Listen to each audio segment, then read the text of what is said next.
ये अपराधी थे, क्या वो सजा नहीं काटे? क्या उनको जेल नहीं हुई? क्या वो 15 साल तक अपनी जेल में नहीं रहे? के बाद जवाब नहीं बचेगा। हलाला के माध्यम से कई बलात्कार हर दिन हो रहे हैं। देखिए अभी आप संस्कारी मानते हैं? क्या आप नहीं है? हम क्यों संस्कारी मानेंगे? आप गोधरा के कातलों को संस्कारी मानते हो तो हमें नहीं संस्कारी मानते हैं।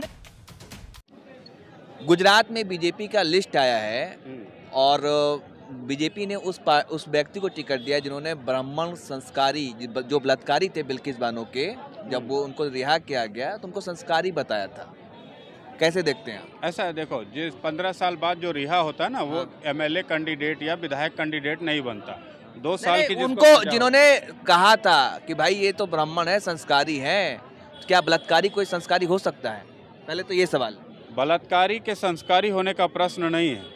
ना बलात्कारी संस्कारी होता, ना चोर उचक्का संस्कारी होता है, लेकिन एक परिस्थिति होती है, सामाजिक परिस्थिति होती है, आर्थिक परिस्थिति होती है, भौगोलिक परिस्थिति होती है, उन्माद होता है।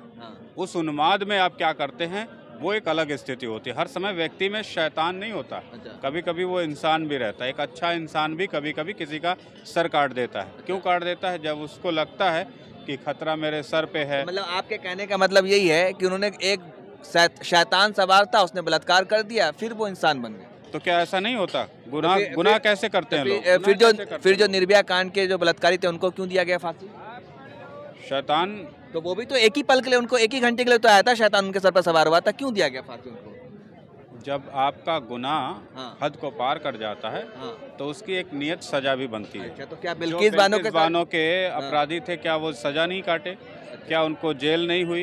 क्या वो 15 साल तक अपनी जेल में नहीं रहे? 15 साल बाद उन्होंने किस तरीके का व्यवहार किया, किस तरीके का वो जेल से आपको पता करना चाहिए। तो फिर तो उनको भी जो है उम्र कैद की सजा हो जानी चाहिए। ऐसा है, क्यों फांसी दी गई? बहुत सारे लोगों को उम्र कैद की सजा दी जाती है फांसी के जगह पे। ये एक विचार होता है कैदी के प्रति, उसके व्यवहार के प्रति। या बहुत सारे जम्मू कश्मीर का उदाहरण ले लीजिए, यासीन मलिक के अपराध क्या कम है? अच्छा, अभी जहाँ पे बलात्कार का मामला बलात्कार है, मामला बलात्कार का है, मामला दो नहीं आप हिंदू मुसलमान में मत जाइए, बलात्कार का मामला है यहाँ पे। पहले मैं बात करूंगा बलात्कार पे। दोनों बलात्कारी थे, यहाँ दिल्ली में हुआ निर्भया कांड, मोदी काट के वो आए, क्या सजा काट करके आए, और वो फांसी के उन्होंने कोई स्टेटमेंट नहीं दी है।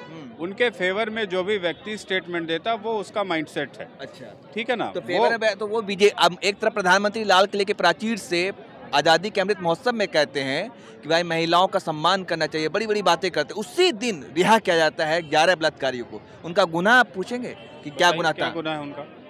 11 लोगों ने उस एक परिवार के 14 लोगों को मारा, और माँ के सामने बेटी का रेप, बेटी के सामने माँ का रेप, और जो सबसे छोटी 3 साल की मासूम बच्ची थी उसको पटक पटक के मार दिया। ये कम गुनाह है? कम बड़ा गुनाह है? तो आपको इस गुनाह के जैसे कितने पैरेलल गुनाह हो उस पर आप क्यों नहीं बोलते? सब पे बोलते हैं। नहीं, गुनाह का जो पीड़ित है उसका कोई ऐसा है ना, वो सजा काट कर आए, उसी गुनाह की वो सजा काट करके आए। अच्छा, सजा उनको उम्र कैद हुई थी, फांसी नहीं हुई थी। उम्र कैद के हर कैदी को एक समय उपरांत जब वो अपने सुधार की स्थिति में जाता है तो उस पर एक विचार विमर्श किया जाता है। तो वो विचार विमर्श एक न्यायिक प्रणाली के माध्यम से हुआ, उसमें मुझे कुछ नहीं कहना है। कहना ये है कि अपराधी एक अपराधी है, और एक चीज़ समझ लें, उस अपराध की जब वो सजा काट ले तो उसे पश्चाताप से अपने सामान्य जीवन में जाने की भी व्यवस्था होती है। तो आप ये तो कह सकते हैं ना कि संस्कारी नहीं हो सकता कोई बलात्कारी? भाई, संस्कारी एक होता है मात्र की भूमि के लिए लड़ने मरने वाला व्यक्ति, एक होता है उन्माद में कुछ गलत करने वाला व्यक्ति, एक रेगुलर प्रैक्टिस करता है। Once you are a regular practicer तो फिर आपको अपराधी कहा जाता है। जब आप किसी उन्माद में काम करते हैं तो वो उस उन्माद उस समय का दोष होता है। आप मेरे माँ बाप के साथ, मेरे परिवार के साथ, मेरे गांव के साथ कोई बुरा काम करके देखिए, फिर मेरे सर पे भी वही खून सवार होगा। मैं सामने कितने पड़ेंगे उनको सबको काटता पीटता निकल जाऊंगा। क्यों? कि मेरी मातृभूमि पे जब खतरा आएगा, मेरे परिवार पे जब सम्मान का खतरा आएगा, तो वो जो उन्माद उस समय आएगा मेरे गांव की रक्षा के प्रति, मेरे समाज की रक्षा के प्रति, मेरे परिवार की रक्षा के प्रति, एक उन्माद होता है। इस उन्माद से फिर निकलने के बाद जरूरी नहीं कि वो व्यक्ति उसका कंटिन्यूअस उसी अपराधी मानसिकता का है, तो लगातार वो इंसान मर्डर भी तो एक ही बार करता है ना, फिर तो वो भी तो हो जाता है। मानसिकता जो है ना आपकी, वो मैटर करती।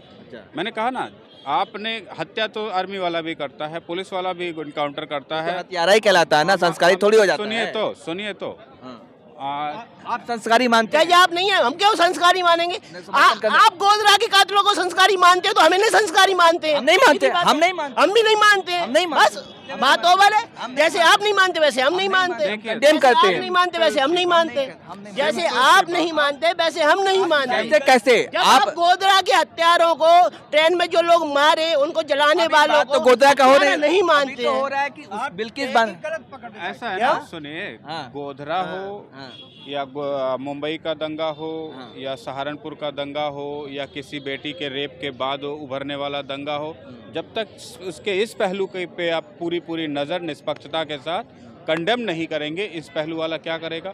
कितने मुसलमानों ने गोधरा कांड को डिनाई किया, कितने मुसलमानों ने उसका विरोध किया। मस्जिदों से तो आप अनाउंस हो जाता है मुसलमानों के कि हिंदुओं गांव छोड़ दो, गांव बेटियां छोड़ दो, लेकिन कितनी मस्जिदों ने कहा गोधरा में गलत हुआ? सब ये चुप्पी भी समाज की सहमति और समर्थन बनता है।